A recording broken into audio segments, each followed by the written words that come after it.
Hello अस्सलाम वालेकुम students आज हम करेंगे फ्रेश लेक्चर जो रिलेटेड है आपके चैप्टर 4 से ही, यानी अकाउंटिंग रेशो से ही।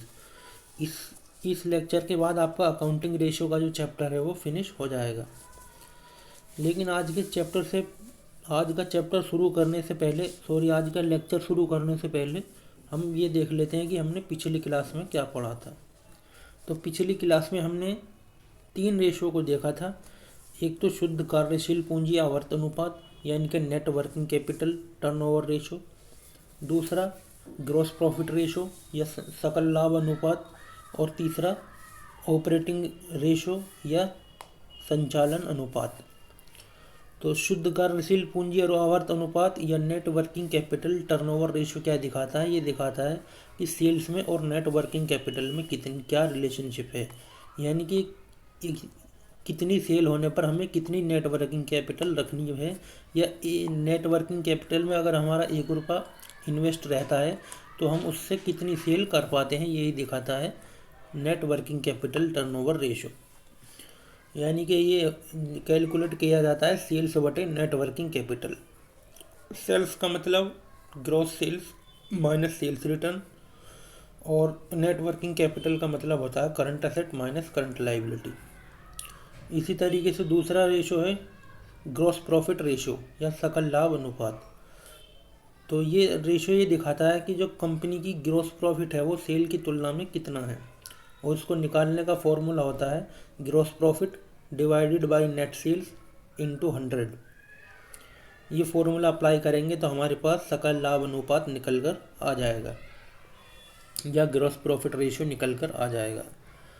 उसके बाद हमने देखा ऑपरेटिंग रेशो या संचालन अनुपात। ऑपरेटिंग रेशो का फॉर्मूला होता है operating cost divided by net sales into 100। यानी कि ये दिखाता है कि सेल्स जो हमने की है उसका कितना प्रतिशत हमारी ऑपरेटिंग कॉस्ट आ रही है।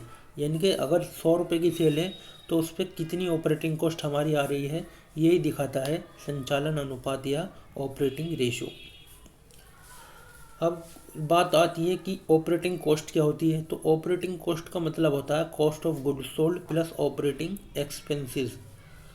कॉस्ट ऑफ गुड्स सोल्ड क्या होती है आपका, जैसा मैंने पहले बताया था क्लास में, opening balance of stock plus fresh purchase plus direct expenses minus closing stock. इसको फॉर्मूले को अप्लाई करेंगे तो हमारे पास कॉस्ट ऑफ गुड्स सोल्ड निकल कर आ जाएगा। इसके बाद ऑपरेटिंग कॉस्ट में कॉस्ट ऑफ गुड्स सोल्ड में क्या जोड़ते हैं हम, ऑपरेटिंग एक्सपेंसेस। तो ऑपरेटिंग एक्सपेंसेस क्या होते हैं? वो एक्सपेंसेस जो हमारे बिजनेस कोर ऑपरेशन से रिलेटेड हैं, जो बिजनेस की मेन एक्टिविटीज़ हैं उनसे रिलेटेड है, जैसे ऑफिस एंड एडमिनिस्ट्रेटिव एक्सपेंसेस और selling and distribution expenses. Office and administration expenses में शामिल हैं जैसे ऑफिस रेंट, बिजली का bill, electricity bill of office, और इसी तरीके से ऑफिस का रेंट। ये सारे एग्जाम्पल हैं ऑफिस एंड एडमिनिस्ट्रेशन एक्सपेंसेस के। इसके बाद बात आती है सेलिंग एंड डिस्ट्रीब्यूशन एक्सपेंसेस की। तो वो खर्चे जो सेल करने में या प्रोडक्ट को उसके कंज्यूमर तक पहुंचाने में आते हैं, वो सारे खर्चे क्या कहलाते हैं? सेलिंग एंड डिस्ट्रीब्यूशन एक्सपेंसेस कहलाते हैं। इनके एग्जांपल हो सकते हैं जैसे एडवर्टाइजमेंट कॉस्ट, या सेल्समैन को दी गई सैलरी, या वेयर हाउसिंग कॉस्ट, या डिस्ट्रीब्यूशन कॉस्ट। ये सारे एग्जांपल हैं आपके सेलिंग एंड डिस्ट्रीब्यूशन एक्सपेंसेस के। तो इस तरीके से हम निकालते थे संचालन अनुपात या operating ratio, operating cost divided by net sales into 100। तो हमारा ऑपरेटिंग कॉस्ट का रेशो निकल कर आ जाता है, जो क्या दिखाता है कि जो ऑपरेटिंग कॉस्ट है वो सेल्स का कितना परसेंट है। और जब हम 100 में से ऑपरेटिंग कॉस्ट रेशो को घटा देते हैं तो हमारे पास ऑपरेटिंग प्रॉफिट रेशो निकल कर आ जाता है। या ऐसे कह सकते हैं कि जो ऑपरेटिंग कॉस्ट रेशो है और operating cost ratio plus operating profit ratio बराबर 1 होता है या 100 होता है। अगर परसेंटेज में निकालें, रेशो में निकालें तो दोनों का योग बराबर होगा 1 के। तो ये थी पिछली क्लास की बात। आज हम अगर अपना चैप्टर शुरू करेंगे और देखेंगे कि हम आज क्या क्या पढ़ने जा रहे हैं। तो पहला पॉइंट आज हम पढ़ेंगे नेट प्रॉफिट रेशो, दूसरा है ऑपरेटिंग प्रॉफिट रेशो और तीसरा है रिटर्न ऑन इन्वेस्टमेंट या रिटर्न ऑन कैपिटल एम्प्लॉयड। आइए इनको एक एक करके समझते हैं। नेट प्रॉफिट रेशो क्या है? तो नेट प्रॉफिट रेशो है सेल्स में से हम हर तरह के खर्चे घटा देते हैं और जितनी भी इनकम होती है, चाहे वो डायरेक्ट हो, इनडायरेक्ट हो, ऑपरेटिंग हो, नॉन ऑपरेटिंग हो, वो सब जोड़ देते हैं तो हमारे नेट प्रॉफिट निकल कर आ जाता है। फिर बता देता हूँ, अगर हम सेल्स में से ऑपरेटिंग एंड नॉन ऑपरेटिंग दोनों तरह के खर्चे घटा दें और operating and non operating income दोनों को जोड़ दें तो हमारा नेट प्रॉफिट निकल कर आ जाता है। इसके अलावा डायरेक्ट एक्सपेंसेस भी वो जो है वो हमारे कॉस्ट ऑफ गुड सोल्ड में आ जाते हैं। तो नेट प्रॉफिट रेशियो का बराबर होता है आपका net profit divided by net sales into 100। अब नेट प्रॉफिट की परिभाषा पढ़ते हैं। It stabilise the relationship between net profit and sales. Net profit ratio क्या दिखाता है? नेट प्रॉफिट रेशियो जो है आपका वो दिखाता है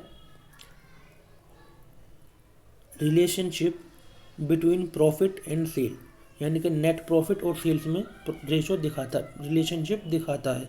यानी कि ये बताता है कि जो हमारा नेट प्रॉफिट है वो हम करंट ईयर का जो हमारा नेट प्रॉफिट है या संबंधित ईयर का जो हमारा नेट प्रॉफिट है वो उस ईयर की सेल्स का कितने प्रतिशत है।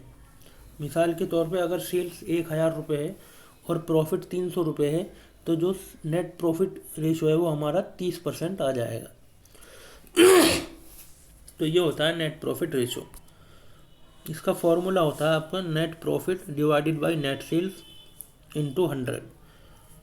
नेट प्रॉफिट मैंने बताया जैसे कि सेल्स में से क्या होता है, हर तरह के एक्सपेंसेस को घटा दिया जाता है, चाहे वो डायरेक्ट हो या इनडायरेक्ट हो, चाहे वो ऑपरेटिंग हो या नॉन ऑपरेटिंग हो, और सारी इनकम को जोड़ दिया जाता है, चाहे वो इनकम डायरेक्ट हो या इनडायरेक्ट हो, चाहे वो इनकम ऑपरेटिंग हो या नॉन ऑपरेटिंग हो। तो इन सारी एडजस्टमेंट करने के बाद हम नेट प्रॉफिट को और नेट सेल्स को इस फॉर्मूले में पुट करेंगे तो हमारा नेट प्रॉफिट रेशियो निकल कर आ जाएगा। नेट सेल्स का मतलब है total sales minus sales return. Net profit देख लेते हैं एक बार और कैसे निकालते हैं। Operating and non operating expenses को दोनों को लेस कर देंगे सेल्स में से और ऑपरेटिंग एंड नॉन ऑपरेटिंग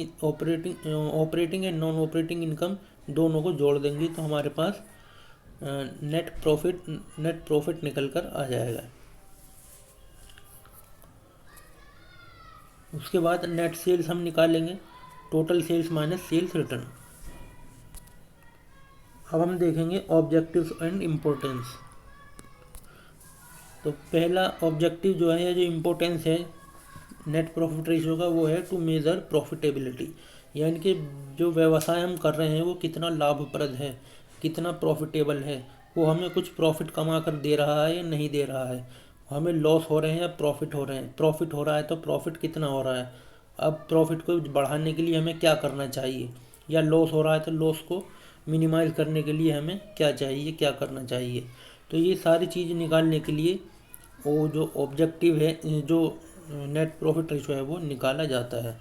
तो पहला उद्देश्य हो गया कि प्रॉफिटेबिलिटी को मेज़र करना, एक उद्देश्य है आपका नेट प्रॉफिट रेशियो निकालने के पीछे। दूसरा है पॉलिसी मेकिंग। पॉलिसी मेकिंग का मतलब है जब प्रॉफिटेबिलिटी हमारी निकल कर आ जाएगी, हमें पता चल जाएगा कि जो बिज़नेस है वो हमें 10% प्रॉफिट कमा रहा है या 20% कमा रहा है या 2% कमा रहा है या 5% कमा रहा है, तो उसके हिसाब से हम अपनी जो पॉलिसीज़ हैं उनको बनाएंगे और ये कोशिश करेंगे कि प्रॉफिट को ज़्यादा से ज़्यादा किया जा सके। तो ऐसी पॉलिसी मेकिंग कब बनती है?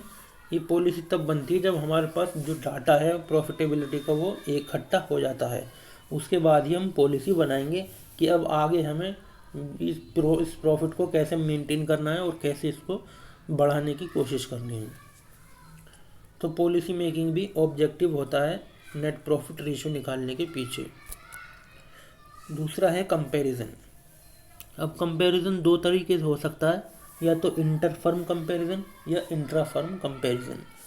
इंटर फर्म कंपैरिजन का मतलब हो जाएगा जब एक फर्म से दूसरी फर्म की तुलना की जाती है नेट प्रॉफिट के आधार पर कि फर्म ए का कितना नेट प्रॉफिट है और फर्म बी का कितना नेट प्रॉफिट है, तो जिसका भी नेट प्रॉफिट ज़्यादा है इसका मतलब उस कंपनी की लाभप्रदता या प्रॉफिटेबिलिटी ज़्यादा है और वो ज़्यादा साउंड है।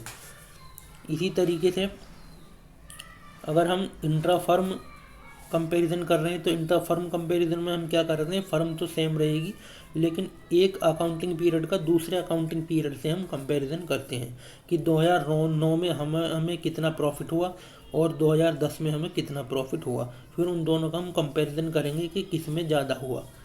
तो ये इस तरीके से कंपैरिजन किया जाता है, इंट्रा फर्म कंपैरिजन और इंटर फर्म कंपैरिजन।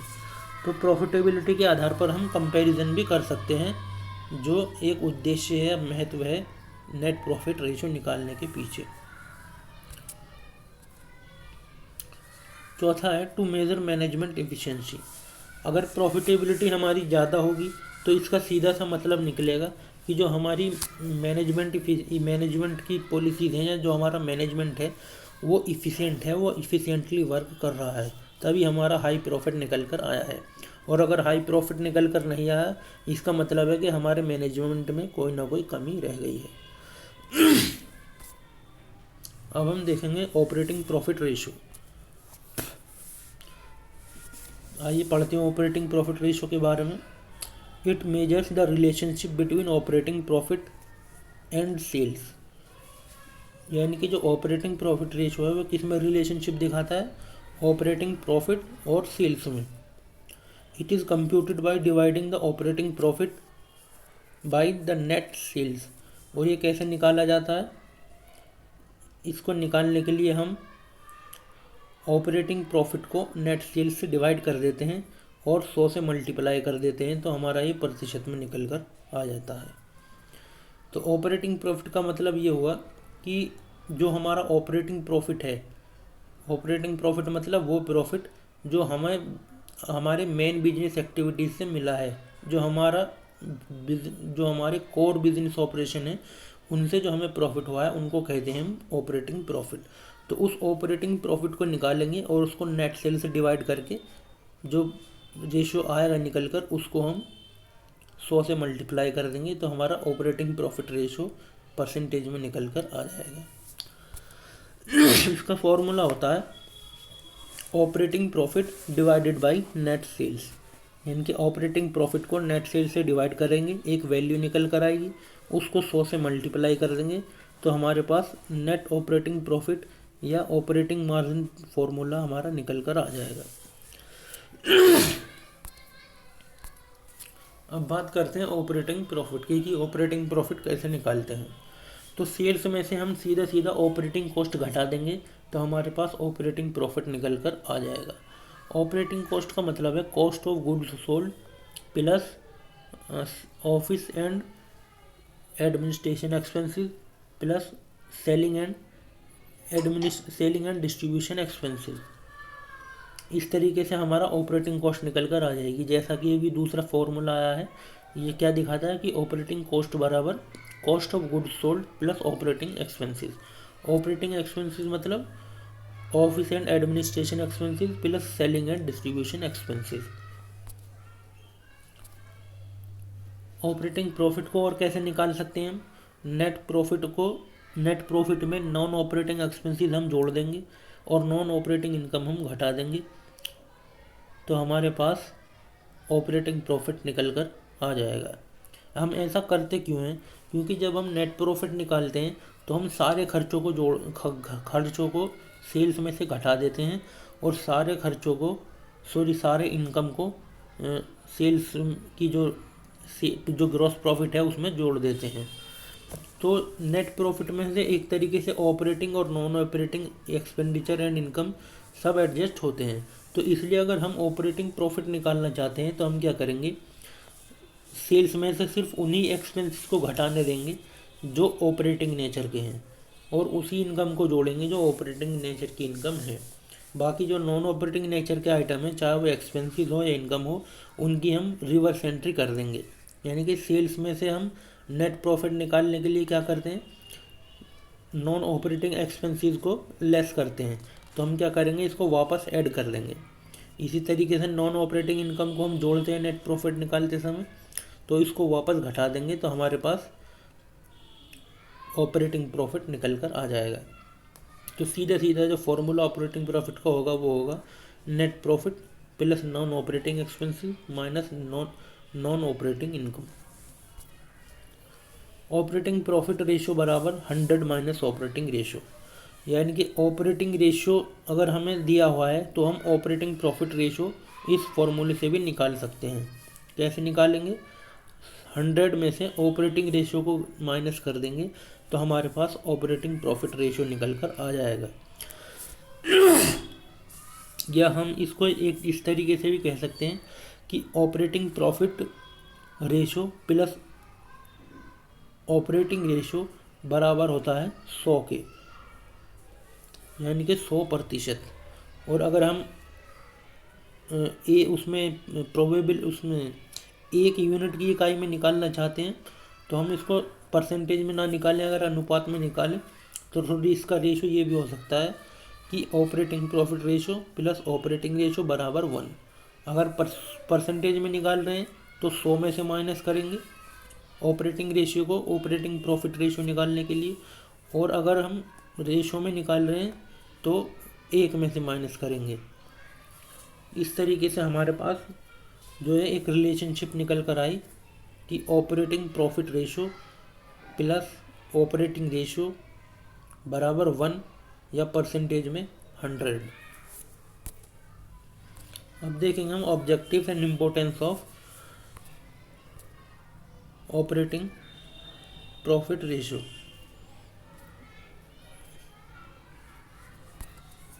पहला ऑब्जेक्टिव है टू मेजर ऑपरेटिंग प्रॉफिट या ऑपरेटिंग इफिशिएंसी। ऑपरेटिंग प्रॉफिट का जैसे मैंने मतलब बताया कि ऑपरेटिंग प्रॉफिट का मतलब होता है कि जो फर्म के कोर बिजनेस हैं, जो मेन बिजनेस एक्टिविटीज़ हैं फर्म की, उनसे कितना बेनिफिट कमाया कंपनी ने, उसी को मेज़र करने के लिए हम क्या करते हैं, ऑपरेटिंग प्रॉफिट रेशो का यूज़ करते हैं। इससे हमें क्या पता चलता है कि जो हमारी ऑपरेटिंग एक्टिविटीज़ हैं, यानी कि जो हमारे मेन कोर बिजनेस हैं, जो हमारा मेन बिजनेस एक्टिविटीज़ हैं, उनसे हम कितना काम ले रहे हैं, उनको कितना इफ़िशिएंटली हम यूज़ कर रहे हैं और अपने ऑपरेटिंग प्रॉफिट को मैक्सिमाइज कर रहे हैं। तो प्रॉफिटेबिलिटी या ऑपरेटिंग प्रॉफिट निकालने के लिए भी और ये चेक करने के लिए कि हमारी ऑपरेटिंग एक्टिविटी जो है वो इफ़िशिएंट है या नहीं है, हम ऑपरेटिंग प्रॉफिट रेशो निकालते हैं। दूसरा है कंपैरिजन। कंपैरिजन फर्दर जैसे मैंने पहले बताया कि इंट्रा फर्म भी हो सकता है और इंटर फर्म भी। इंटर फर्म मतलब एक फर्म का दूसरे फर्म से तुलना करना, और इंट्रा फर्म मतलब एक ही फर्म के अलग अलग अकाउंटिंग पीरियड की तुलना करना। तो इस तरीके से हम ऑपरेटिंग प्रॉफिट के आधार पर कंपैरिजन भी कर सकते हैं दो या दो से ज़्यादा फर्मों के बीच में, या एक ही फर्म के दो या दो से ज़्यादा अकाउंटिंग पीरियड के बीच में।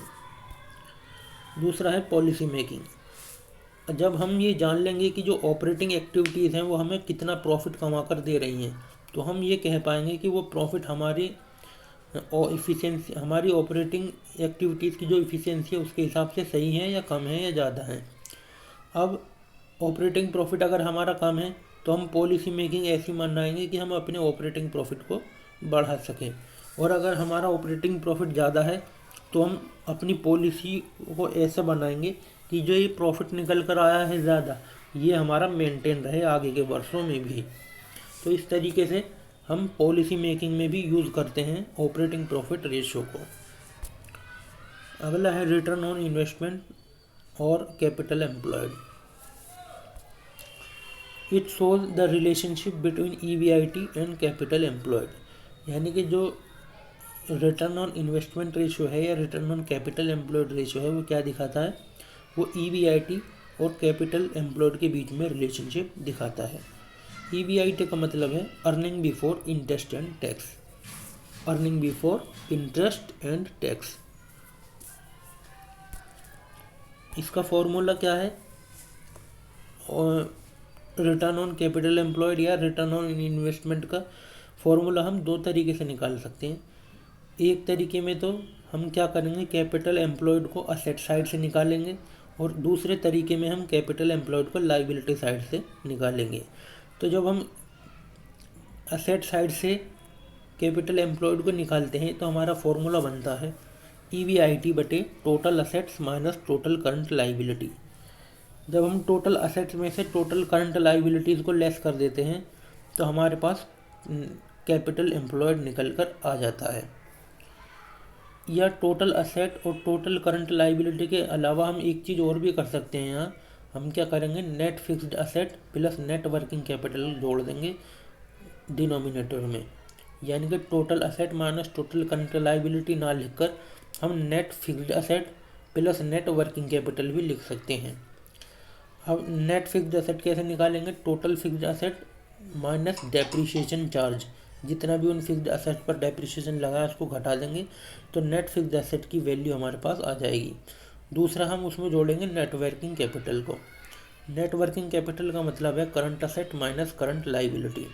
तो इसलिए असेट साइड से हम दो तरीके से कैपिटल एम्प्लॉयड निकाल सकते हैं।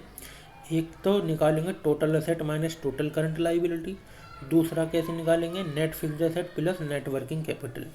तो जब हम इस तरीके से कैपिटल एम्प्लॉयड को निकालेंगे तो उस कैपिटल एम्प्लॉयड से हम EBIT को डिवाइड कर देंगे तो हमारे पास रिटर्न ऑन कैपिटल एम्प्लॉयड निकल कर आ जाएगा। अब बात करते हैं लाइबिलिटी साइड से कैपिटल एम्प्लॉयड कैसे निकालते हैं। तो लाइबिलिटी साइड से कैपिटल एम्प्लॉयड निकालने के लिए हम क्या करेंगे, शेयर होल्डर्स इक्विटी में लॉन्ग टर्म लाइबिलिटीज जोड़ देते हैं तो हमारा कैपिटल एम्प्लॉयड निकल कर आ जाता है। शेयर होल्डर्स इक्विटी का क्या मतलब है, शेयर होल्डर्स इक्विटी का मतलब है जो पैसा शेयर होल्डर्स का है कंपनी में लगा हुआ वो सारा शेयर होल्डर्स इक्विटी कहलाता है। इसमें दोनों तरह की कैपिटल आ जाती हैं, चाहे वो इक्विटी शेयर कैपिटल हो चाहे वो प्रीफरेंस शेयर कैपिटल हो। इसका फॉर्मूला भी आगे हम अभी देखेंगे। तो रिटर्न ऑन कैपिटल एम्प्लॉयड अगर लाइबिलिटी साइड से निकालेंगे तो कैसे करेंगे, लाइबिलिटी साइड से जो कैपिटल एम्प्लॉयड हमारा निकल कर आया है उससे EBIT को डिवाइड कर देंगे तो हमारा रिटर्न ऑन कैपिटल एम्प्लॉयड निकल कर आ जाएगा। और अगर हम इस रेशो को प्रॉफिट में निकालना चाहते हैं, परसेंटेज में निकालना चाहते हैं तो हम इस रेशो को 100 से गुणा कर देंगे। EBIT का फॉर्मूला क्या होता है, sales minus cost of goods sold.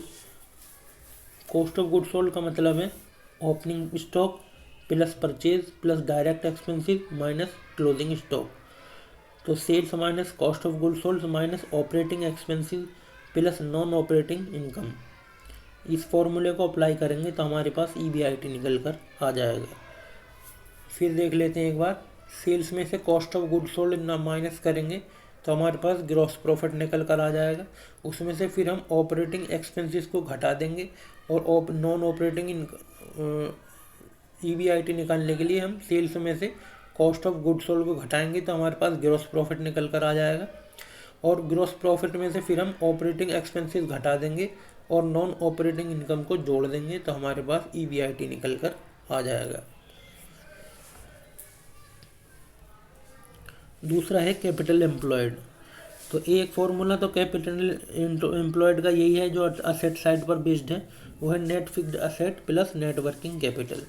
दूसरा जो हमने फॉर्मूले में पढ़ा था जो था total asset minus total current liability. Share holder fund की बात की थी हमने, देख लेते हैं क्या होता है। शेयर होल्डर फंड का फॉर्मूला होता है reserve and surplus plus both share capital, यानी कि नेट इक्विटी शेयर कैपिटल और प्रीफरेंस शेयर कैपिटल। तो रिजर्व एंड सरप्लस में दोनों शेयर कैपिटल जोड़ देंगे, नॉन ऑपरेटिंग असेट को घटा देंगे और फिक्टिटियस असेट को भी घटा देंगे तो हमारे पास शेयर होल्डर्स फंड निकल कर आ जाएगा। इस शेयर होल्डर्स फंड में हम लॉन्ग टर्म लाइबिलिटी को जोड़ देंगे तो हमारे पास कैपिटल एम्प्लॉयड निकल कर आ जाएगा। कैपिटल एम्प्लॉयड ये बताता है कि हमने कितना पैसा बिजनेस में लगाया हुआ है।